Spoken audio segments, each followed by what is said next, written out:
So good evening guys. We have undergone classes once again, and I am here to report to you what has happened.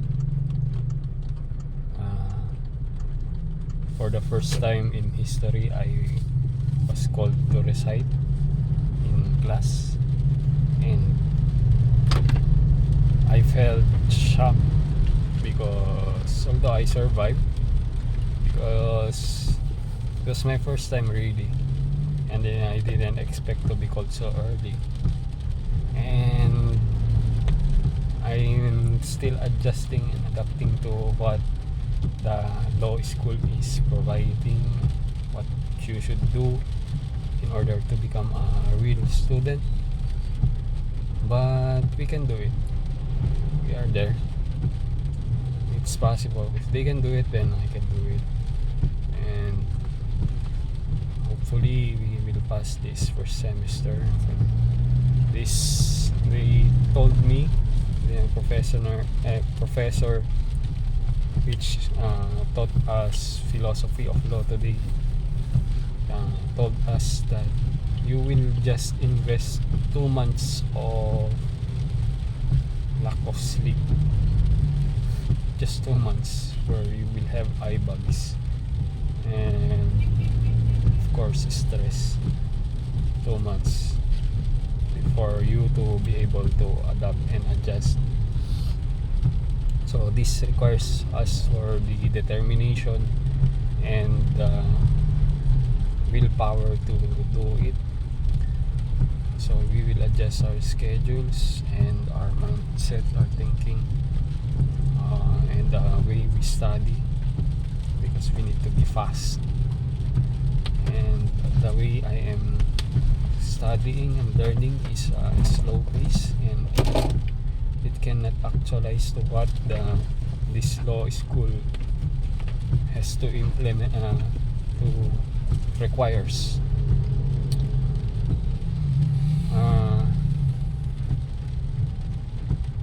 I don't have many friends yet, but I'm there. I have a few in which acquaintances. I call them acquaintances because we don't talk much. I have nothing to talk about with them, and I'm not the story type. But I will learn someday, and this career that we are pursuing will lead us to abruptly change our minds or the way of living. They say that it will be like hell.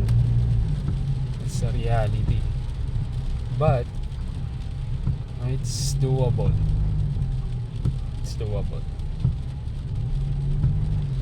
So the professor asked me this morning, what is due process of law? And due process of law is the undergoing of criminally accused person to undergo a trial in which he will be given the rights to apply the rights of an accused in order for him to be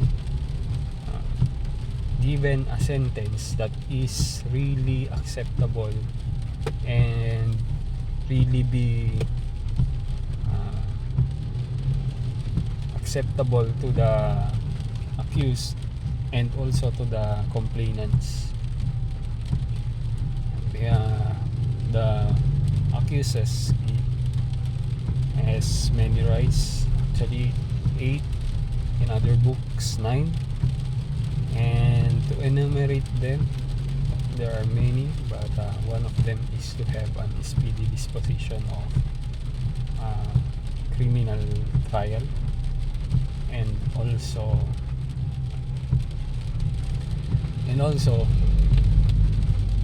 the right to self-incrimination, which is very very very used, very gas actually. And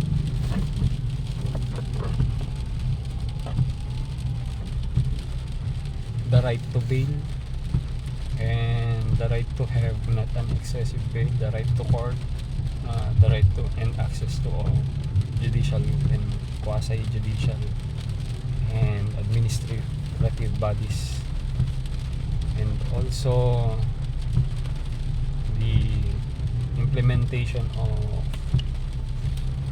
evidence in which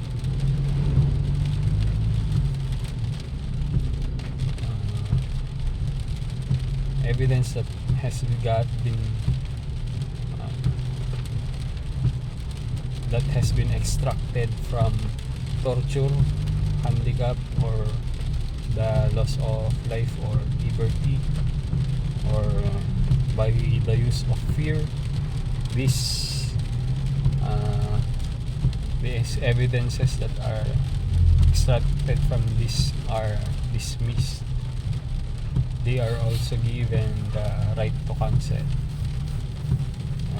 to have counsel, if possible of their own choosing. That's one. And also the right to have no accusation, that the right to have no double jeopardy. I don't know to state it in English yet, but that is one of their rights.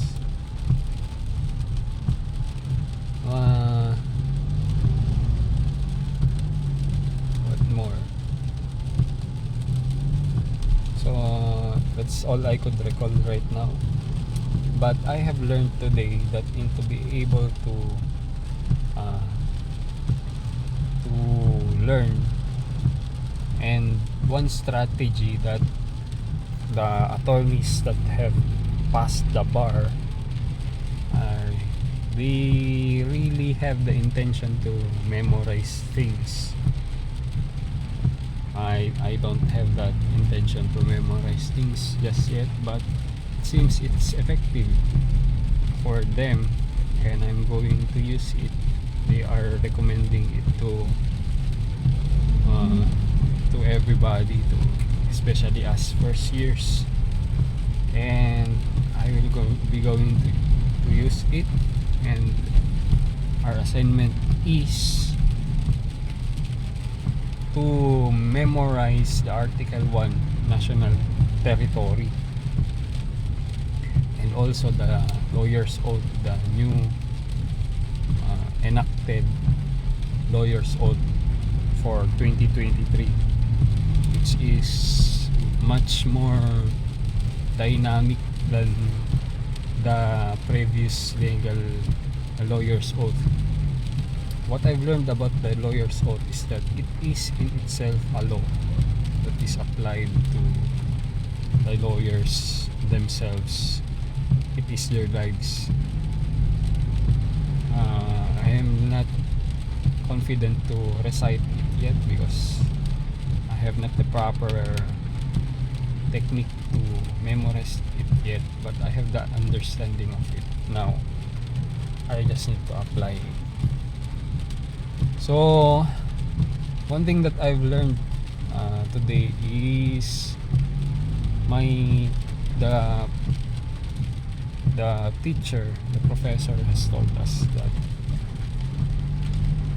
in enrolling upon law school, you should have the capacity and the command to English language, because that's one requisite in which you will not be able to do or take the course if you are not able to have the with adequate understanding and capability or command to use English.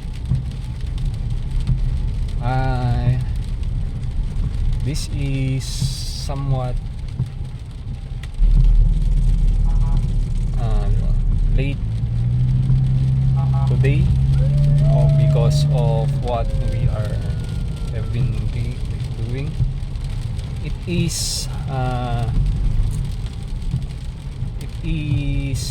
not too late, but we should start now in speaking language, this English language.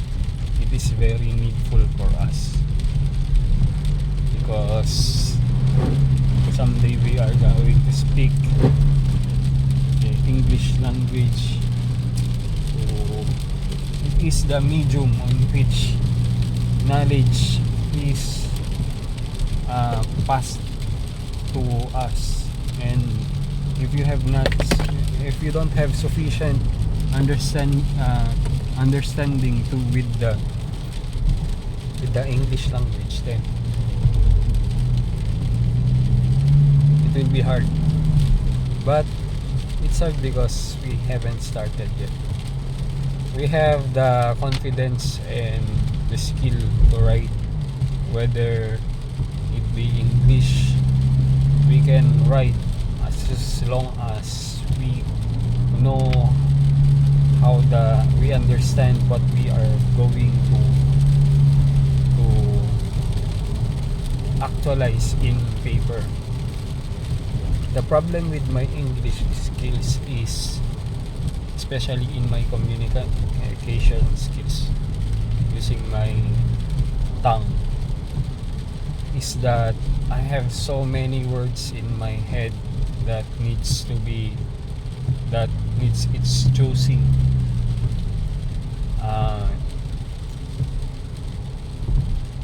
It still needs to learn to choose what is needed, the needed word for the actual thought that we want to tell.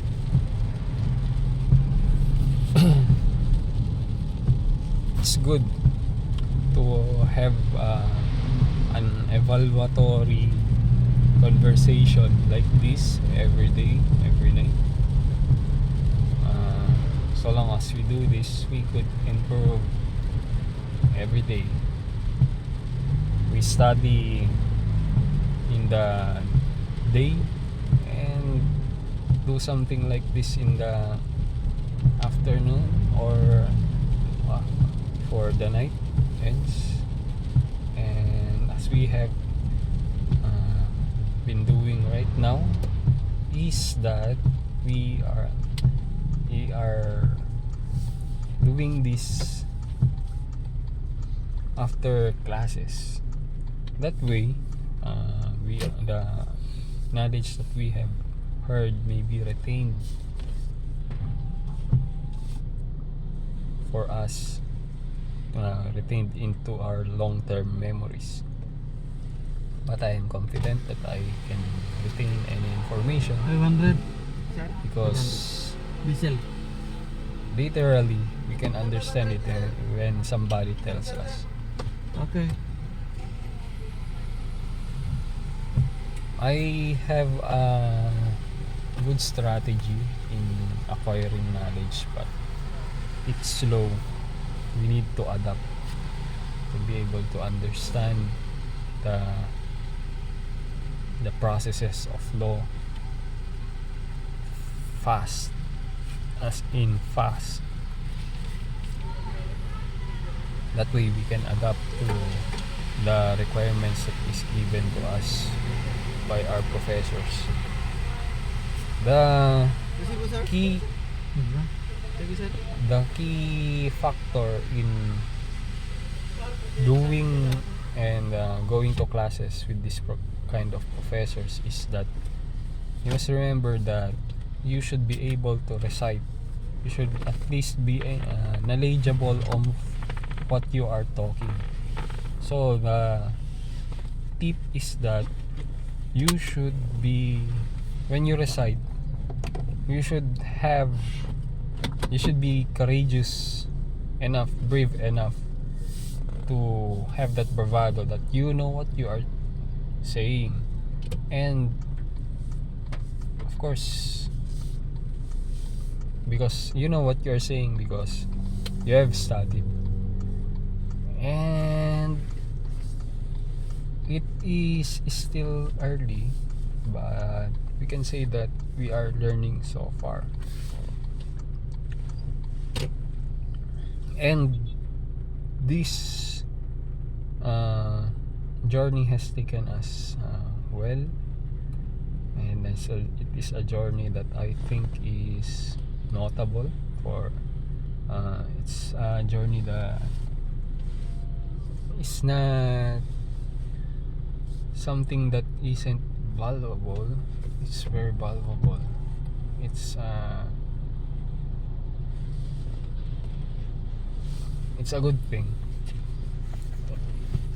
in particular. Yeah, so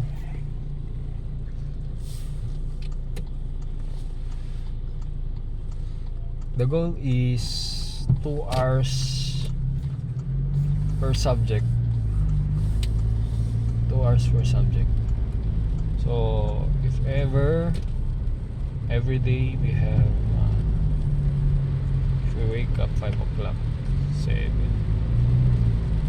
9,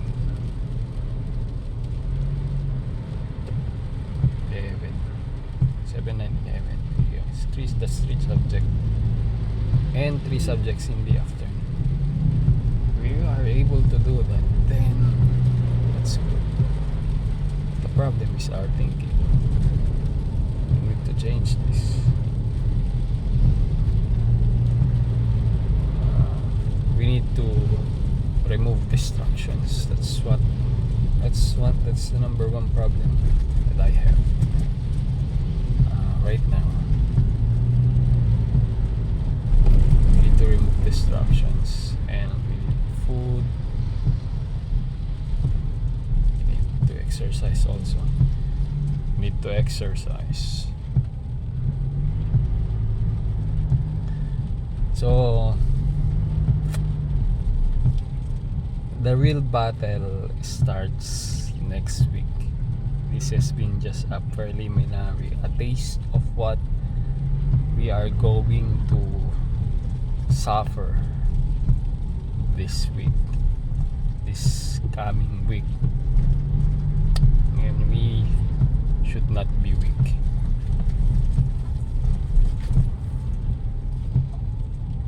So this is a sacrifice that we should undertake.